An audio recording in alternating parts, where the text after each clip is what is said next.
Welcome, how y'all doing? Welcome to the video and the channel. It's all for charity here. Macmillan, Help the Heroes and Shelter UK. Just a quick one on Shelter.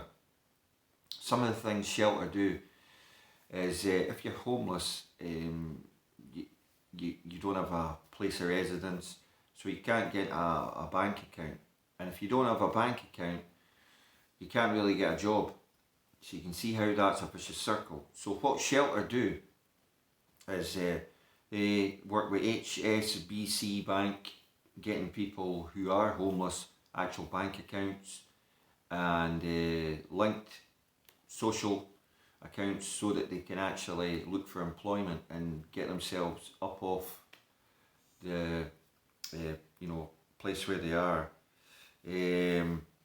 So this channel gives all the ad revenue away to these charities, so you're really helping others by subscribing to this channel. I don't want to, make the video too long, so thanks for your support. But today we're having a brief discussion about Penn and Teller and magic, and they used to expose magic tricks and stuff. I'm not sure if they really exposed them, but they used to do things that were slightly against the magic circle, or let's say controversial, right? Because giving away a trick secret, right? I'm not saying they did that, but giving away a trick secret is kind of like destroying the illusion, destroying the magic. So this thing that we're talking about, the 45-degree line that we've discovered, not the first person to discover it. I quite believe that virtually every PGA affiliated coach and possibly European golf coaches and stuff all pretty much know about this. They must know about it. It's not like, it's not something that, unless, it's one of these things that's been discovered years back and then fell away from modern coaching. But, you don't see many books discussing this. And the fact that you are turning, you've got to turn in golf, and you've got to put this vertical lift in. But the thing is, you've got to put this vertical lift in so quickly, because the golf swing is that 1.2.3 seconds. Now, this thing, that we've been discussing, we've been showing you, is so, how can we put it? It's groundbreaking in a number of ways. The first of which is anybody can do it, and it doesn't matter how much flexibility you have. How much turn you have is your flexible body type. So it doesn't matter how much turn you've got, as long as you can match how much vertical lift that requires. So if you're not going as far back, you won't need as much vertical lift. You probably hit the ball just as far. And the other secondary benefit of this swing is you can coach yourself. So why wouldn't anyone tell you about this then? Rewind to the part where I said you can coach yourself.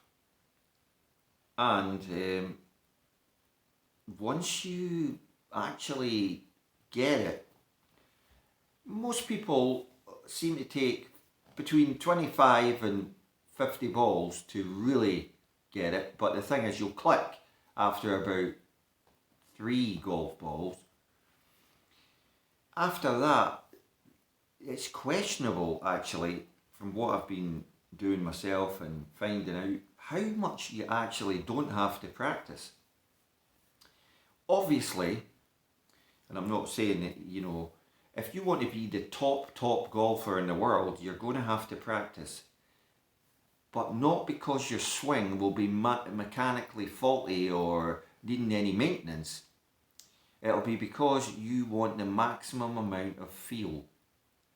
And with feel comes scoring, because you fine-tune distances, yardages, right, for scoring. I.e., you're practicing working out how far to hit the ball and on what line to hit the ball.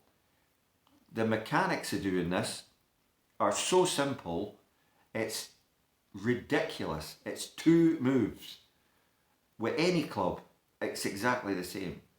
So now you've a golf swing, an actual swing. You're not muscling it, you're not doing things that are counterproductive, you're not moving anything that doesn't need to be moved, and more than that, it's moving all on the correct plane, backwards and forwards. It's quite incredible, actually, that there's probably 2 people that I've seen, and I'll try and find the links, that mention this move. But as we know, and as you've been a follower of the channel and Ben Hogan, probably that's what brought you here. Ben Hogan's Fundamental Lessons is probably the most read book in golf, and yet he left something out, and this is pretty much, I am willing to bet my house on it, that this is what he left out. I mean, if you take Ben Hogan's lessons, the fundamentals of golf haven't changed, right? You know, the grip, things like that. But it shows you, if you're not connected in at the top of your shoulders with the fundamental grip, I've showed you, your arms can go any way you want. They're independent of your body. And then from there, if you're not doing the vertical lift as quickly as possible, it doesn't matter how good you are with hand and eye coordination, you'll just never be able to control that club head travelling at over 106 miles an hour in any consistent manner. Now, golf isn't about how far you can hit the ball and how straight you can hit the ball. It's how you can consistently hit the ball and score. Put that all together and you've got a golfer, or the potential to be a golfer that can play and compete. Like I say, how good you want to get with this is all down to you putting in the time at the range, but developing the skill, which is, right, each club goes this distance. This swing gives you distance control. Once you've mapped that all in, you'll be able to go from A to B and B to C. And then from there, what's holding you back? Well, if you speak to any pro, any professional now in the modern game, when they have a good week, bad week, putting is the key to, it's the game within a game. And obviously around that is short game. Because if you can get up and down, if you miss a green, if you can have a sand save when you need it, again, you're going to make major gains. So the tools are all here. What you see in the videos that we've shown and exposed, literally there is, obviously we've probably skipped a few steps, i.e. you need to have fundamental grip, you need to have good ball position, you need to be aware that you've got to remain in balance. But, and here's the big but, apart from that, there's nothing really else there to teach, right? So that's what I'm thinking along the lines of, if I wanted repeat business for my coaching and I wanted people, you know, to be paying for services, then why would you give away the biggest secret? Hogan didn't give it away because he didn't want people beating him. I believe that Hogan was probably the most competitive,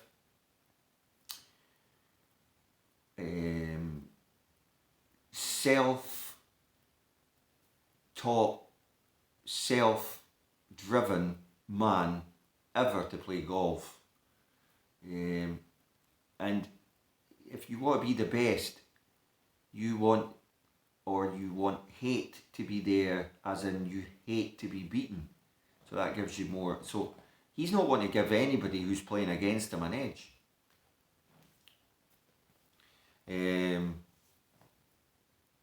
It's fascinating. We will talk about this more, and we can discuss this in the comment section over the next few weeks. Because a lot of you out there have been reading the same books, following different channels, looking at the history of the game. So if you add any questions in for the next video or points that you found, drop them in the comments below and we'll get involved.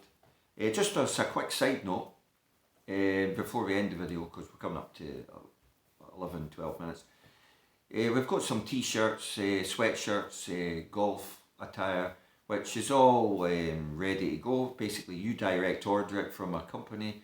I'm trying to remember the name, but I'll put the details in the video description. Direct from them, gets delivered to your door. You can pick your colours, your sizes. It's just subtle DG with the branding on it, and it all helps. So that's really it. Thanks for the watching, and hope you enjoyed the last video, which is basically just going over how important it is to be connected and how you can feel that you are connected but you're not actually connected. And it makes a massive difference, because independently these arms of ours can move, well, 360 degrees. But in golf, really, that is not a good thing to have any excessive movement of that range, because you're trying to play golf on a plane, and a plane that's consistent, because anything that you want speed has to accelerate round on unless you're making some compensation or move, which is bound to slow you down. Because you will find with this swing, your swing speed jumps, like not just a little, in some cases up to 20 miles an hour faster, just because your club's now gravity engaged, right? And you'll feel it in the ground. You'll feel yourself spiral up and spiral down. It's very difficult to explain that feel, but that is what it feels like you're corkscrewing into the ground and corkscrewing, and you will probably notice a little drop in height, but don't worry about that. That is perfectly normal. Every golfer, Mr. Woods included, drops in height. Rory, etc. It's a power move. It's grounding yourself to the ground to engage the forces of the invisible gravity. We had an apple, we drop it. But thanks for watching. Hope you've enjoyed the video and supporting the channel. A thumbs up and a like, by the way, because sometimes I talk to this camera and I just think, what am I doing this for? I'm just like talking to myself. Nobody's interested. Nobody cares. Nobody subscribes. I'm like miles off 1,000 subscribers. Never going to get money to the charities. That's the main thing. People say, YouTube's just that. It's sometimes YouTube's hard work to keep going, and you just feel beat up all the time. More than your successes are so few, and your failures are just vast, and sometimes it gets you down. Anyway, on that cheery note,